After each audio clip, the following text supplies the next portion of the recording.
Welcome back. We are now exactly 1 month away from a possible government shutdown on December 20th. Deja vu. Speaker Johnson pushing for a continuing resolution which would extend the deadline into early 2025 and Trump's second term. Republican Ohio Congressman Max Miller coming out against the plan. He's urging Congress to pass a full-year deal so Trump can quickly move his agenda forward and not be slowed down by a fight over funding. House Freedom Caucus Chairman Andy Harris wants to attach the SAVE Act to the government funding bill. The SAVE Act, of course, requires voters to provide proof of citizenship when voting in federal elections. Joining me now is Tennessee Congressman Andy Ogles. He's a member of the House Financial Services Committee and the House Freedom Caucus. Great to see you, Congressman. Thanks so much for being here. Absolutely. Thank you for having me. Do you support putting the SAVE Act with a funding bill?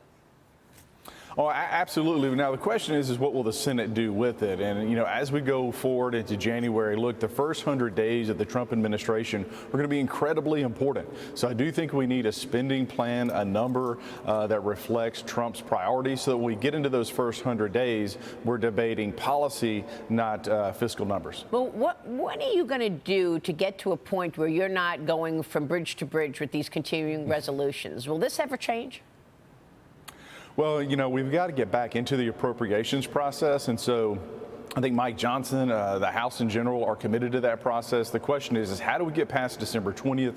How do we start the new year so that we hit the ground running? And again, so we don't get bogged down into some of the policy and financial fights that you've seen over the last 2 years. We've got to move forward. And look, Donald Trump wants to move swiftly. He has a big plan. He has a big agenda. And part of that, the first step, the building block of it, is making sure that we get into this first fiscal year with a plan to move forward financially. Well, President-elect Trump is building out his administration. He's tapped Trump transition team co-chair and Cantor Fitzgerald CEO Howard Lutnick as the Commerce Secretary. He'll be partly responsible for overseeing trade and tariffs.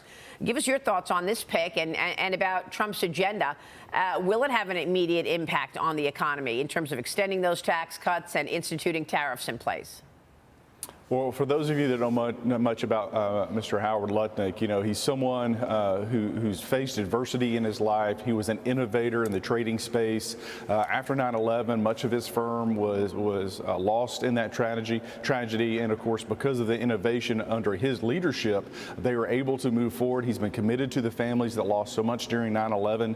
And so what you have is someone who's a fighter, he's an innovator, and he has a vision for business and the country that I think aligns with President Trump. And so as you're looking for that person who's going to, you know, fight for American business, who's going to promote our country and be an innovator in the commerce space, that's Howard Lutnick. I think it's a great pick. I had the opportunity to spend a little bit of time with him when he was in Nashville a few months ago, and I was really impressed. Well, do you think that Trump is going to get these nominations confirmed by the Senate? Well, I think that the President of the United States has made it clear he needs to move swiftly as we go into this new era under Donald Trump, and he should use every mechanism that he has available to him to get his nominations passed. You know, you look at the Justice Department that has been weaponized against the American people. You have Matt Gaetz that's been nominated, and look, President Trump is committed to Gaetz and getting him through that process, whatever that may look like. So we're using every tool, meaning recess appointments? If that's what it requires, yes. I think Mitch McConnell said he was against that. Well, you know, I think what you've seen over the last few days is that President Trump has been making calls to the U.S. Senate. Matt Gaetz and other nominees have been calling the senators, making their case to them to get through the nomination process. And so, again, I think there's a lot of work to be done between now and Christmas as we go into the new year, and I'm confident that President Trump will get his nominations through. Well, President Trump is also inheriting a Middle East on fire, potentially the start of World War III. I mean, Russia is accusing Ukraine of launching U.S.-supplied long-range missiles into Russian territory after President Biden gave Zelensky the green light to use them. You posted this on X. On his way out the door after both Putin and Zelensky stated they were ready for peace under President Trump, Biden is engaging in a proxy war with Russia through Ukraine. Tell us more, Congressman. Are you saying that the Biden administration is creating havoc as they're walking out the door? Well, it would seem that way. And look, President Trump has made it clear that he's not there to start wars, or he's not coming into the administration to start wars. He's there to end wars. And so there's the opportunity to look, the world is on fire, whether it's in Africa, Haiti, Israel, of course, Ukraine and Russia. The bullies of the world know that Biden is weak, and they've used this as an opportunity to flex their muscle and advance their own goals at the expense of the people around them. President Trump wants to put an end to this. And look, a secure world, a peaceful world is great for everyone, whether it be commerce, whether you're poor, whether you're rich, or anywhere in between. And we've got to put an end to these endless wars and get back to the idea, let's let free markets prevail, let's move forward. And I think what Biden is doing is escalating a situation that we finally have a peace and opportunity for peace and a window for peace, and he's doing everything he can to undermine it. Yeah, I mean, Mehek Cook, jump in here, because it is somewhat baffling that we get a message from Russia, the foreign minister there, saying they want to reset with the United States. We got that just, 2 weeks ago. Mm-hmm. And then a week later, Biden, gives the go-ahead to Ukraine to use these long-range missiles inside Russia. Well, I have to say, this is very intentional from the Biden administration. He has less than a month before President Trump takes the White House. So what he's going to do is create turmoil, division, and chaos. And as we're looking at World War III, I have to go back and ask the congressman, what are we going to do during these recess appointments? Because at the end of the day, we have to have it. Republicans and Democrats have always done recess appointments in the past when we've had these types of issues.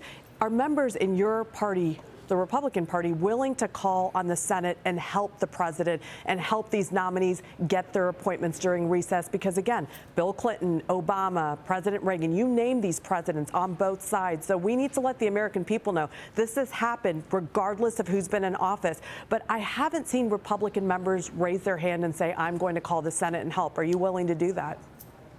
Well, I can't speak for the other members, but I, for one, am willing to help. I have been helping because, again, we're entering into a new era. And at a time when President Biden is escalating a conflict in Europe that could really spiral out of control. And again, with the backdrop of Russia saying, hey, let's do a reset here. And so we've got to move swiftly. We don't have time to have these petty arguments in the U.S. Senate when we've got to confirm these nominees and we've got to move forward.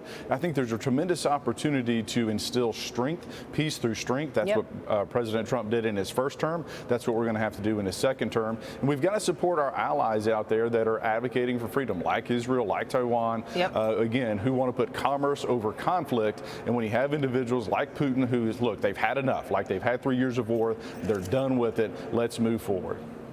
Mm-hmm. Congressman, we're just getting Target earnings out, and it looks like it's weaker than expected. We'll send it over to Cheryl in a second. But who do you want to see?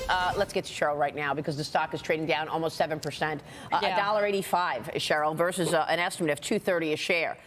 It's a rough quarter for Target, Maria, absolutely. So adjusted earnings per share coming in at $1.85. That was a big miss. We were looking for $2.30. That's a big hit for Target. Also, if you look at revenue, $25.67 billion, that was also weaker than expected. So that's the headlines. But look, the comp sales, it fell 1.9%. The company had told us that the range was 0 to 2%. Comp sales down 1.9%. Now, digital comp sales jumped 10.8%. You could say that was a positive, but the store traffic is the biggest issue here. And this is not the same report that we got, Maria, from Walmart yesterday that you covered, because it's a very different story. And also on the call, are they going to be cutting prices like they were expected? But again, not getting the numbers in. Big miss for Target. CEO Brian Cornell obviously is going to have a lot to frankly answer to on the call, Maria. Back to you. All right. Thanks very much, Cheryl. Again, this is a big miss, as Cheryl just told us, on Target earnings here and revenue. Earnings coming in at $1.85 a share versus an estimate of $2.30 a share. Revenue coming in at $25.6 billion versus an estimate of $25.89 billion. Comp store sales were down. They were expected to be up. They were down 1.9%. They were expected to be up 1.4%. Digital comp sales were expected to be up 5.2%. In fact, that was better than expected with the move, as you just heard. Real quick, this stock is at the lows of the morning, down 12%. Adam, your reaction? Well, people aren't going into the store, and they're not going there because Target effectively broke its It lost the faith of the American people. If you remember, the LGBTQ merchandise really offended young mothers. Wow. And that's, I think, the issue. It's still haunting them. Point. And they've been unable to get it back, down 12.75%. Congressman Andy Ogles, last word from you. An economy that is weakening as President Trump tries to figure out who his Treasury Secretary is going to be. You're on the Financial Services Committee. Who do you want to see Treasury Secretary?